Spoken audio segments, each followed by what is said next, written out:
नमस्कार. आजच्या या विशेष सत्रामध्ये आपलं स्वागत आहे. आज आपण बी.एडच्या अभ्यासाच्या नोट्सवर एक नजर टाकणार आहोत. विषय आहे पर्यावरण शिक्षण आणि आपत्ती व्यवस्थापन. आणि या नोट्स वाचताना माझ्या मनात एक मोठा प्रश्न आला. तो म्हणजे पर्यावरण हा विषय आपण फक्त परीक्षेपुरता शिकतो की आयुष्यभरासाठी? खूप महत्वाचा प्रश्न आहे. आजचा आपला उद्देश हाच आहे. या नोट्समधून आपण हे शोधणार आहोत की पर्यावरण शिक्षण हे केवळ माहिती देण्यापलीकडे जाऊन एक जीवन कौशल्य कसं बनू शकतं आणि यात आपत्ती व्यवस्थापन का जोडलं आहे. या दोन्हींचा एकमेकांशी काय संबंध आहे? चला यावर सविस्तर चर्चा सुरू करूया. नक्कीच. कारण या नोट्स ते केवळ अभ्यासक्रमाचे मुद्दे देत नाहीत, तर एक दृष्टिकोन देतात.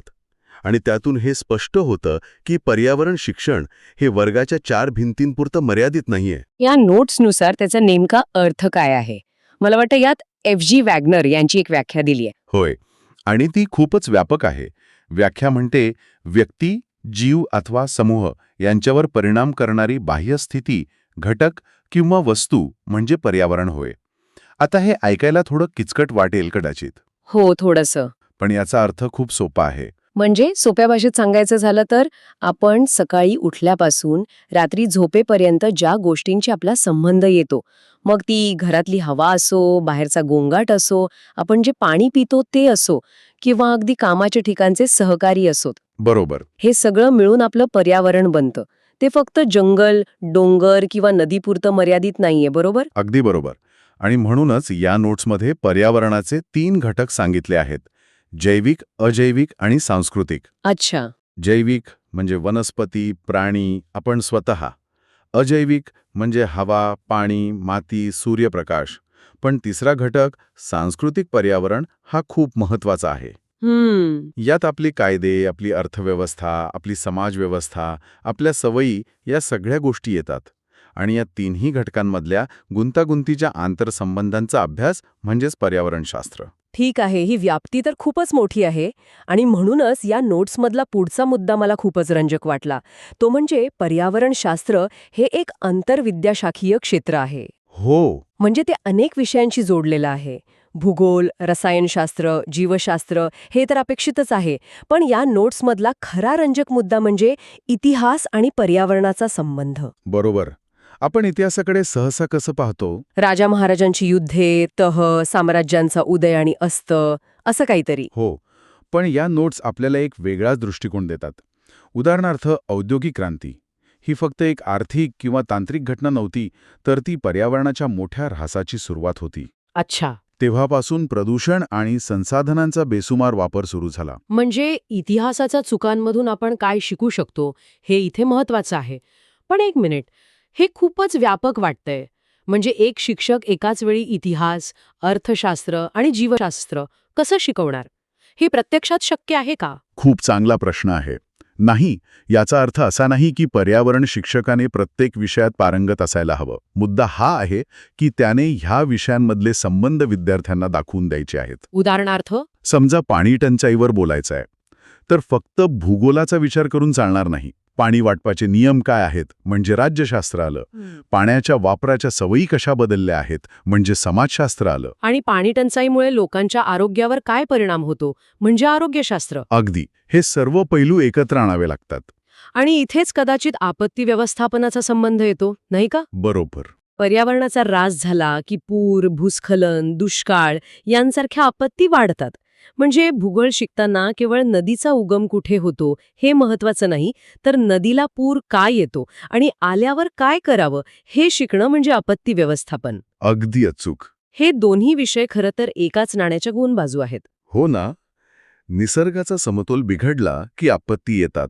त्यामुळे पर्यावरण शिक्षण हे आपत्ती रोखण्याबद्दल आहे, तर आपत्ती व्यवस्थापन हे आपत्ती आल्यास नुकसान कमी करण्याबद्दल आहे. दोन्ही आवश्यक आहेत. ठीक आहे, म्हणजे या विषयाची व्याप्ती आणि गरज आता स्पष्ट होतीये. पण मग या शिक्षणाची नेमकी उद्दिष्टे काय आहेत? फक्त माहिती देऊन लोकांना जागरूक करणं एवढंच पुरेसं आहे का? नाही, अजिबात नाही. आणि या नोट्समध्ये हेच खूप छान मांडलं आहे. त्यांनी उद्दिष्टे एका प्रवासासारखी सांगितली आहेत, ज्यात 5 टप्पे आहेत. अच्छा, 5 टप्पे. हो. समजा एखाद्या विद्यार्थ्याला आपण त्याच्या शाळेजवळच्या प्रदूषित नदीबद्दल सांगतोय, तर पहिला टप्पा आहे ज्ञान, नॉलेज. त्याला माहिती मिळते की ही नदी प्रदूषित आहे आणि त्यात कारखान्यांचे सांडपाणी मिसळते. ठीक आहे. दुसरा टप्पा आहे जागृती, अवेअरनेस. त्याला जाणवू लागतं की अरे, यामुळे नदीतले मासे मरत आहेत, पाणी पिण्यालायक राहिलेलं नाही आणि याचा परिसरावर वाईट परिणाम होतोय. अच्छा, म्हणजे माहितीला जेव्हा भावना जोडली जाते तेव्हा जागृती येते.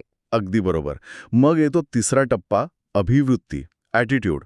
त्याला त्या नदीबद्दल वाईट वाटू लागतं. त्याच्या मनात निसर्गाबद्दल प्रेम आणि संरक्षणाची मूल्य रुजू लागतात. त्याला वाटतं की ही नदी स्वच्छ झाली पाहिजे.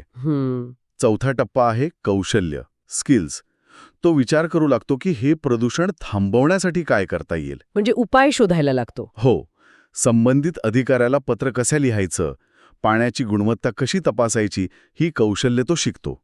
आणि शेवटचा 5वा टप्पा सर्वात महत्वाचा आहे, तो म्हणजे सहभाग, पार्टिसिपेशन. म्हणजे प्रत्यक्ष कृती. बरोबर. तो प्रत्यक्ष पत्र लिहिण्याच्या, सही मोहिमेत सामील होण्याच्या किंवा स्वच्छता मोहिमेत भाग घेण्याच्या कृतीत उतरतो. ज्ञानापासून कृतीपर्यंतचा हा प्रवासच खरं पर्यावरण शिक्षण आहे. वा, हे खूपच प्रभावी आहे.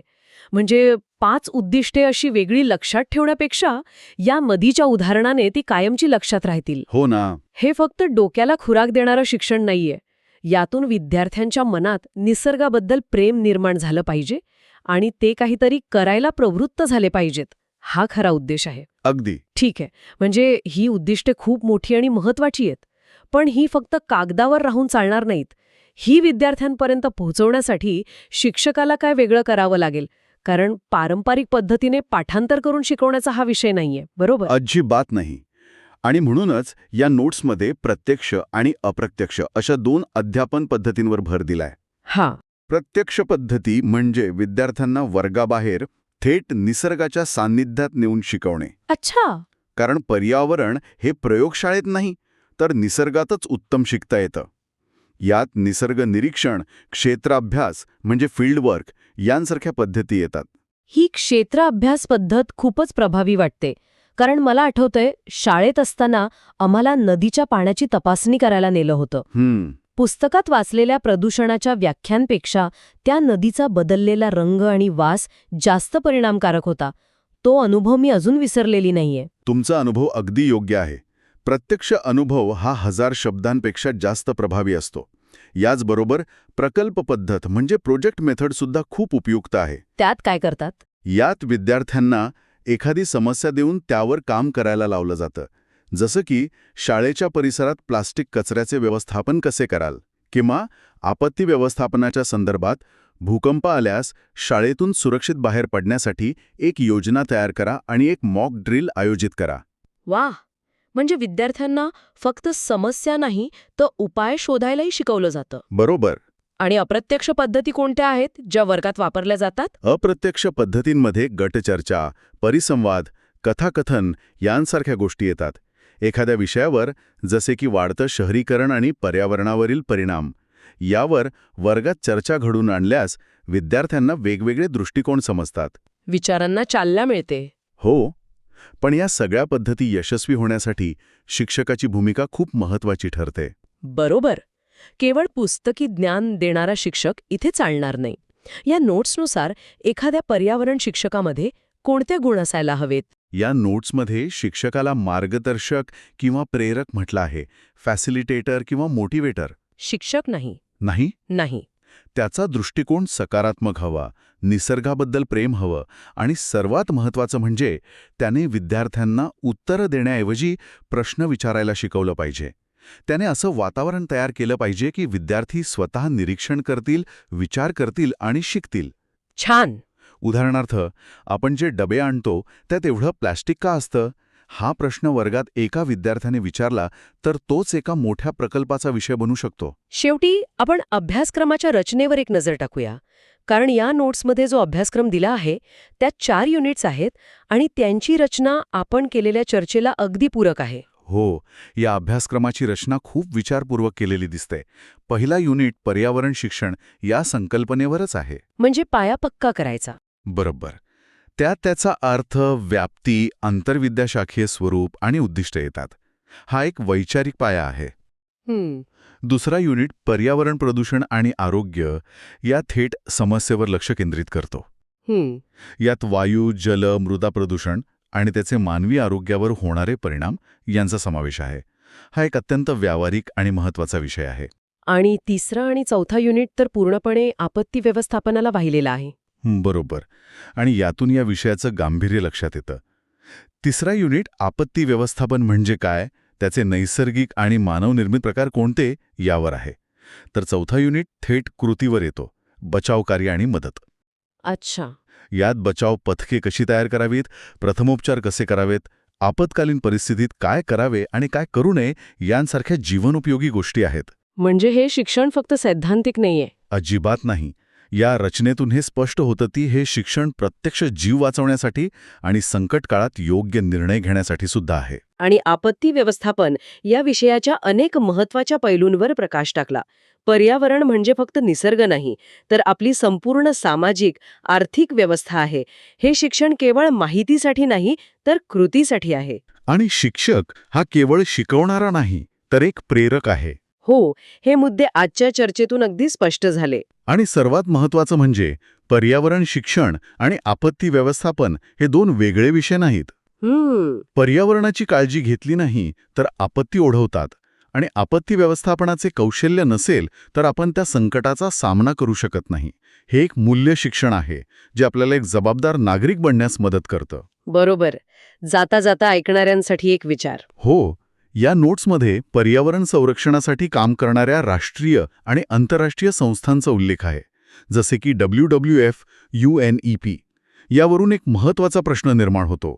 जागतिक स्तरावर कायदे आहेत, धोरणे आहेत आणि मोठ्या संस्था काम करत आहेत. तरीही स्थानिक पातळीवर पर्यावरणाचा ऱ्हास का थांबलेला नाही? हाच तो प्रश्न आहे. मग जागतिक स्तरावरील हे प्रयत्न आणि स्थानिक पातळीवरील कृती यांच्यातील दरी कशी भरून काढता येईल?